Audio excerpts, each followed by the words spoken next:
Joining me now to continue the conversation, former Deputy Assistant Attorney General John Yoo and former FBI Assistant Director, a man who knows James Comey pretty well, Chris Swecker. John, I think the question, and really perhaps the only question that matters in this entire episode, is whether or not that video, which we just heard, of James Comey before Congress, before the Senate, was a lie. Was it perjury?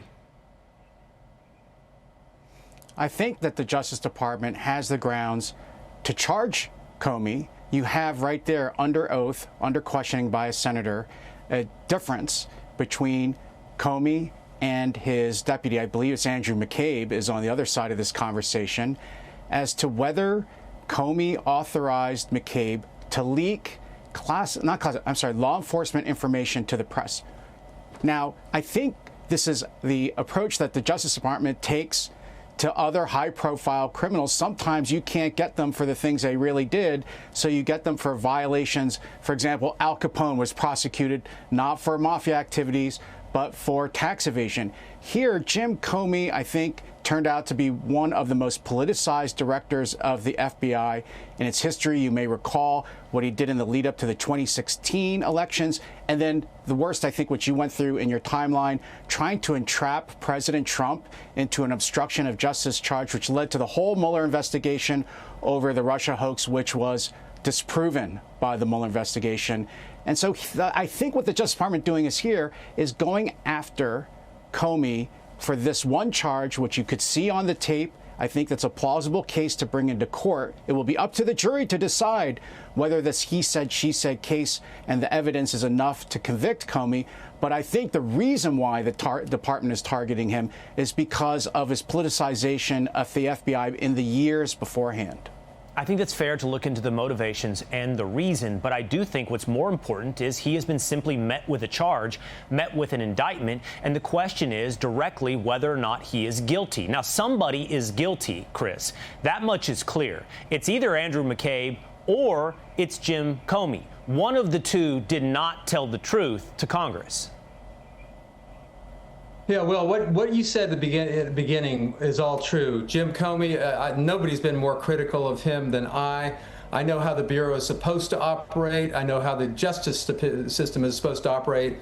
And the problem with this case is what John just outlined.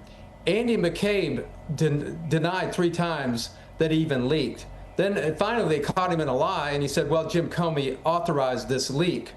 The problem is you got a full Inspector General report, a very credible Inspector General who says the overwhelming evidence is that McCabe lied, and he was the liar in this case. So I think, you can bring an indictment in this case, and I think this indictment is really the tip of the iceberg. I think there's a lot more substantive violations that you could pull together, but this one is kind of a roll of the dice. It's a 50-50. I think the indictment is more important here than the conviction, because his own Inspector General, Trump was president at the time, declined to prosecute McCabe, but said there was overwhelming evidence that he was the one that lied.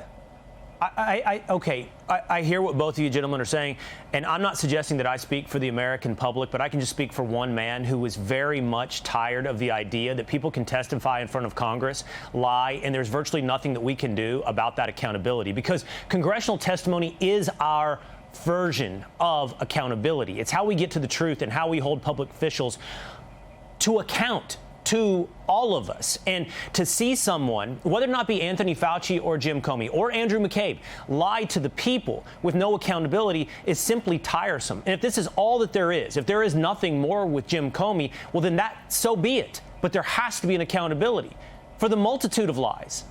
If it's Jim Comey, great. If it's Andrew McCabe, great. If it's Anthony Fauci testifying before Rand Paul, great. But at some point, we simply have to expect, demand, and hold accountable these people for the truth.